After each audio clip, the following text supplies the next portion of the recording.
स्पर्श से, न ही हाथ मिलाने से। यह बस एक बीमारी है जो खत्म होगी हमारे जागरूक हो जाने से, जो खत्म होगी हमारे जागरूक हो जाने से। मेरे सम्माननीय गुरुजन एवं मेरे युवा साथियों को मैं किरण साव बीएससी तृतीय वर्ष की छात्रा अपना आभार व्यक्त करती हूँ। जैसा कि आप सभी जानते हैं कि हमारे महाविद्यालय में 1 दिसंबर एड्स दिवस के उपलक्ष्य में कार्यक्रम रखा गया था, जिसका कार्यक्रम आज क्रियान्वयन होना है। तो आप सभी के समक्ष एक भाषण आपके समक्ष रखने वाली हूँ। आज हम जिस विषय पर चर्चा करने के लिए एकत्रित हुए हैं उसका शीर्षक है एड्स, एक अदृश्य दानव के खिलाफ संघर्ष। परंतु अदृश्य किस परिदृश्य में? क्या वह दिखता नहीं इसलिए, या हम उसकी ओर देखना नहीं चाहते? 1 दिसंबर का दिन आते ही हम सभी एड्स दिवस मनाने के लिए तन मन से एकत्रित हो जाते हैं, परंतु क्या हम साल भर इतने सजग व सचेत रहते हैं? आज जितनी गंभीरता के साथ इस विषय पर हम चर्चा करने के लिए व अपने विचारों का आदान प्रदान करने के लिए इकट्ठा हुए हैं, क्या हम इस सच्चाई की ओर साल भर देख पाते हैं? क्या इस सच्चाई को सुनना पसंद कर पाते हैं? नहीं। यही बात है कि आज हमारा देश जागरूकता, जिसके पीछे जागरूकता की कमी है। हमारा देश विश्व एड्स दिवस यानी जो भी हमारे HIV से ग्रसित हैं, उसमें अफ्रीका के बाद दूसरे स्थान पर आता है। यहाँ हर वर्ग, हर आयु, स्त्री पुरुष या नवजात शिशु सभी इसकी चपेट में है। धीरे धीरे यह हमारे पूरे समाज को खोखला करता जा रहा है। इसका प्रमुख कारण असुरक्षित व अनैतिक तरीके से यौन संबंध को माना जा रहा है। आज की हमारी युवा पीढ़ी सही यौन शिक्षा के अभाव के कारण सबसे ज्यादा HIV का शिकार हो रही है।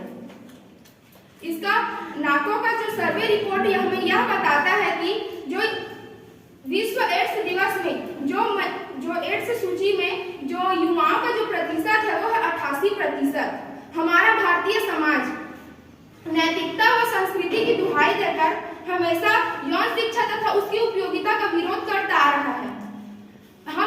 आज हम अपने समाज में व अपने परिवार में इसके खिलाफ खुलकर बात भी नहीं कर सकते। विवाह पूर्व HIV टेस्ट को हम हीन दृष्टि से देखते हैं, परंतु अब यह सोचने का वक्त आ गया है कि यदि हम ही नहीं रहेंगे तो यह नैतिकता व संस्कृति का पालन कौन करेगा? एड्स के खिलाफ चल रहे इस महासमर में 3 स्तर पर प्रयास हो रहे हैं। पहला सरकार, दूसरा गैर सरकारी संगठन व तीसरा बाजार। भारत सरकार एड्स के खिलाफ एड्स की गंभीरता को देखते हुए राष्ट्रीय एड्स नियंत्रण संस्थान के माध्यम से प्रत्येक राज्य में जागरूकता फैलाने व उसके HIV से ग्रसित व्यक्ति को सही उपचार प्रदान करने के लिए सार्थक प्रयास कर रहे हैं। कुछ गैर सरकारी संगठन भी हैं जो सरकार के साथ कंधे से कंधा मिलाकर उनके इस योजना में उनको सपोर्ट कर रहे हैं तथा लोगों में जागरूकता फैलाने के साथ साथ उनमें जो HIV से पीड़ित व्यक्ति को दवाइयों का व उनको सही उपचार दिलाने की कोशिश कर रहे हैं।